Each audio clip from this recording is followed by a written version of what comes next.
In order to get more of what you want, you have to make some room, whether that be mentally, physically, emotionally, spiritually, or energetically.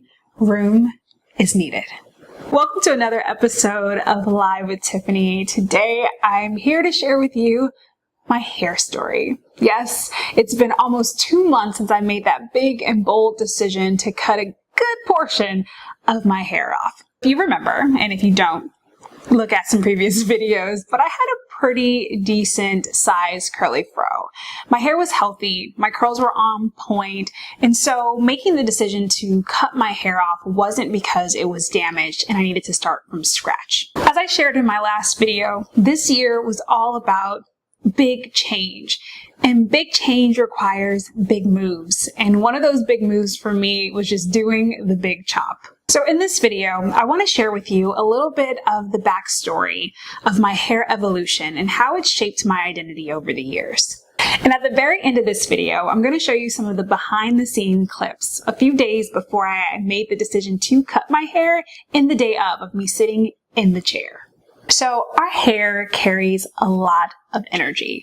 That's why we spend so much time and energy and money doing it, changing it, styling it, and getting it to how we want it to be. Because it's a representation at any given time in our life of who we are, how we feel, and how society makes us feel. For me, my hair has played a major role in my identity and how I've viewed myself over the years. So growing up, I've always had really long, thick, curly hair.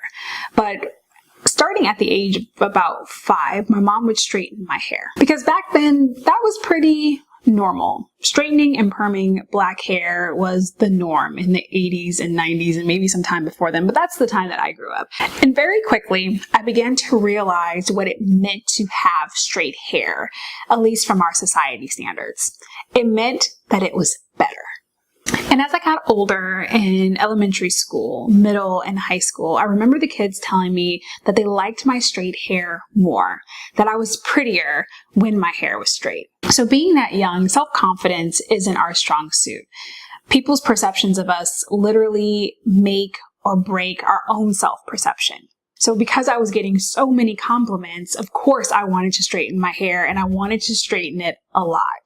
And when it was curly, I mostly wore it slicked back and in a bun, never really allowing my curls to be bouncy and free. It was just always locked up, tied back, and you couldn't see it. And it wasn't until college, which I think was maybe my 3rd year, I decided to play Mimi from the musical Rent in a talent show. And if you've ever seen Rent the musical, Mimi, no matter who she's played by, usually has some kind of curly hair and it's out and it's wild. And I wanted to embody my character, so I wore my natural hair.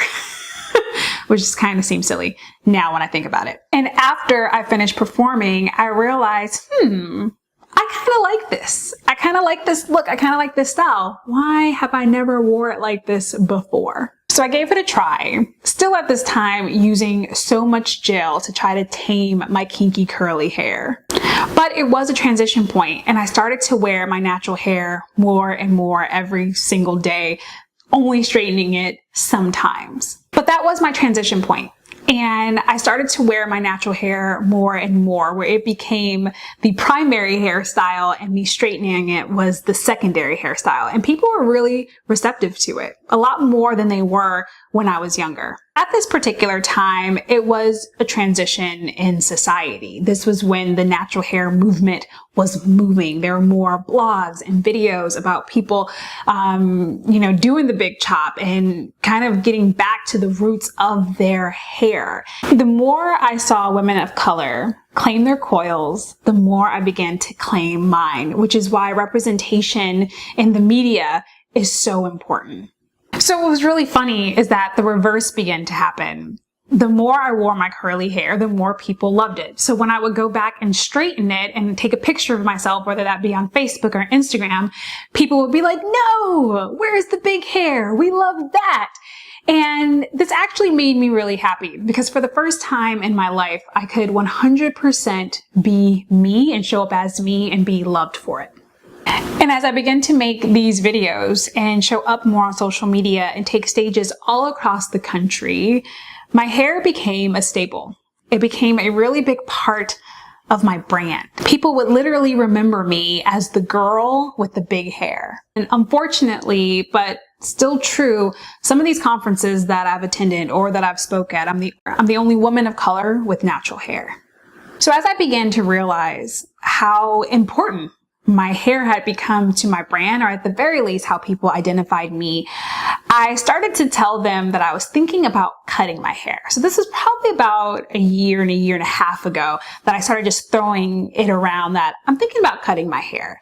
And you wouldn't believe the feedback that I would get. Mostly, no, you can't cut your hair. It's a part of your brand. This is so you. It's like it frames your face. And I mean, the works. Like, people were frantic about it, to the point that even Brian told me, if you cut your hair, there may be riots in the street.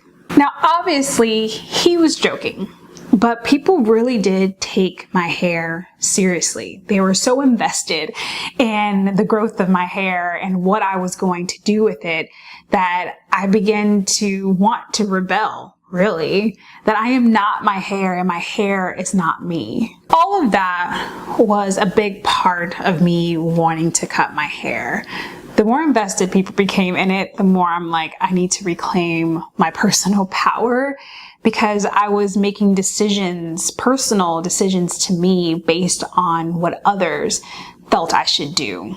And that's never a good way to live your life. But outside of the evolution of my hair and the identity spectrum, there was also a deeper reason why I decided to cut my hair. And that was for energetic purposes. Because I carry all these stories about who I am in my hair, I began to realize that I carry a lot of other stories too, that have really held me back from becoming a better version of who I'm here to be. So as I moved out of 2017 into 2018, my hair became a symbolic gesture of letting go and starting anew. It was also about understanding that I hold the power. Not other people or their opinions of me, but I do. Because at any point, I get to change the story. Because the story doesn't just change itself because I want it to change. I have to make intentional and deliberate steps to actually creating the change that I want to see, both in the world and in myself. So now, every day when I look in the mirror, it is a reminder of how dedicated and determined I am to change the story.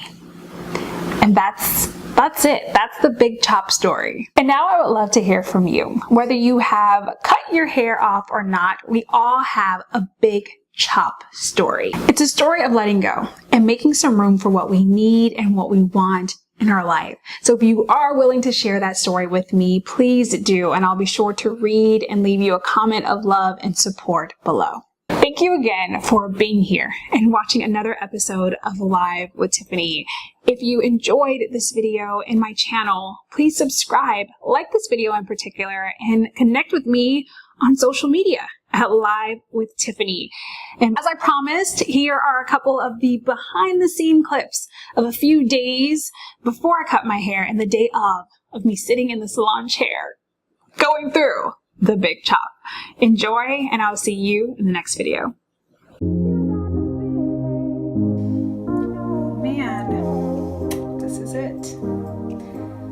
This may be the last wash of all of this hair for a little while. Yeah, this is it's gonna be different. I'm going to enjoy for the last process of these washing woes when you have this much hair to work with. Finally doing it. Finally letting it go. A part of me is a little sad. Part of me is a lot of nervous, but mostly excited. I've never cut my hair the way that I think I'm about to cut it now. Mind you, I still haven't totally decided on a style. The farthest I've ever cut my hair was like right here, and that's straight. So it's still, you know, good little length, even as a curly fro, but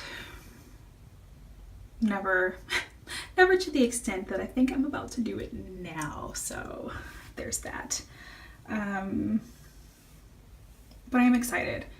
It's a new phase of my life. It's actually a new year, right? It's actually the new year, so that's very cliche.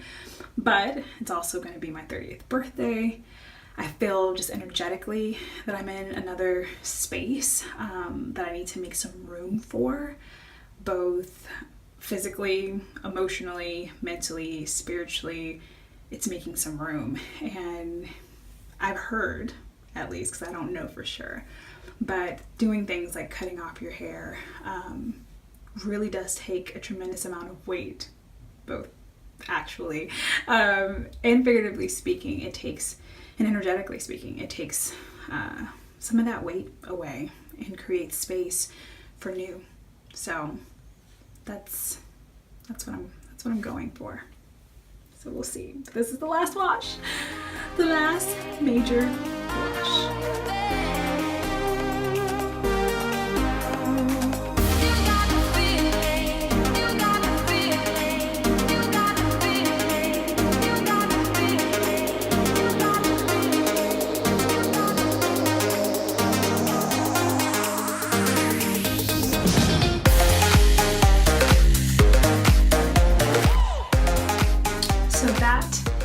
Process, and you didn't even really see the whole process. I mean, it goes from, you know, kind of combing it out, fluffing it out, to putting conditioner or putting shampoo, conditioner, pre-wash, the leave-in conditioner, all the things. And then what you just saw was me putting product all throughout my hair.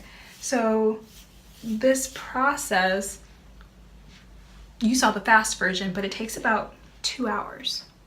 2 hours for all that hair that you see and all the hair that you saw before, you know, it had product in it. But it's about 2 hours. And so one thing that I am excited about is getting some time back when I cut my hair. Because time is of the essence, and I already don't have a lot of time as it is. As a business owner and a mother, time's not usually on my side. So time. I'm excited about the time. This is it. This is the last footage of my hair before I get it cut. I'm on my way to the hair salon as we speak. I'm at a red light, so don't freak out. But yeah, this is all my fro glory before it gets chopped off. And today is a good hair day, so I'm happy to go out like this. I'm about to turn it on.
Literally, I have, that's my hair.